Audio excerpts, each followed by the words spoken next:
দিনকে দিন সুইস ব্যাংকে বাড়ছে পাচারের টাকা। মাত্র এক বছরেই ব্যাংকটিতে বাংলাদেশিদের জমানো অর্থের পরিমাণ ৪১% বেড়ে দাঁড়িয়েছে ১২,৬৭৮ কোটি টাকা। ব্যাংকটিতে জমানো টাকা উদ্ধারে এখনও পর্যন্ত বাংলাদেশ সরকার কার্যকর কোনো পদক্ষেপই গ্রহণ করতে পারেনি।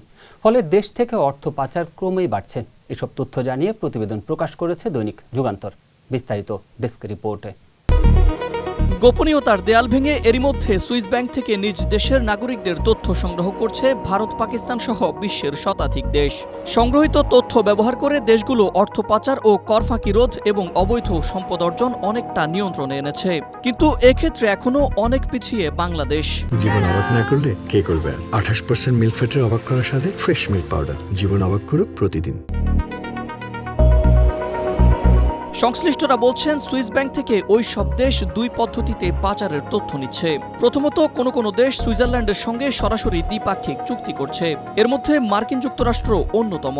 আর যাদের সঙ্গে দ্বিপাক্ষিক চুক্তি নেই তারা আন্তর্জাতিক সহযোগিতা সংস্থা organisation for economic cooperation and development OECDর মানদণ্ড অনুসরণ করে তথ্য নিচ্ছে। এই দুই প্রক্রিয়ায় ২০২৩ সাল পর্যন্ত সুইস ব্যাংক থেকে ৩৬ লাখ তথ্য নিয়েছে দেশগুলো। কিন্তু বাংলাদেশ এ দুটির কোনোটিতে নেই। এদিকে বৃহস্পতিবার সুইস কেন্দ্রীয় ব্যাংক প্রকাশিত তথ্যে জানা গেছে, দেশটির ব্যাংকগুলোতে মোট আমানত কমছে। যেসব দেশ সুইজারল্যান্ড থেকে তথ্য পায় ওইসব দেশের আমানতও কমছে। বিপরীতে বাংলাদেশ সহ অন্ধকারে থাকা তৃতীয় বিশ্বের দেশগুলোর জমা অর্থের পরিমাণ বাড়ছে। সমস্যার সমাধানে বাংলাদেশ সরকারের সংশ্লিষ্ট কর্তৃপক্ষের কার্যকর কোনো পদক্ষেপও নেই।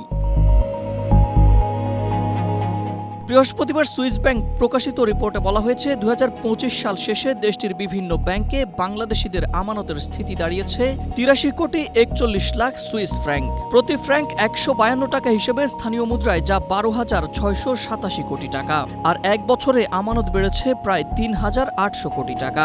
আগের বছরের চেয়ে এই আমানত ৪১% বেশি। এক্ষেত্রে দক্ষিণ এশিয়ার দেশগুলোর মধ্যে ভারতের পরেই বাংলাদেশের অবস্থান। কিন্তু আলোচ্য সময়ে সুইস ব্যাংকে বিশ্বের দেশগুলোর মোট আমানত কমছে। Ahmed Imtiaz, Asia post.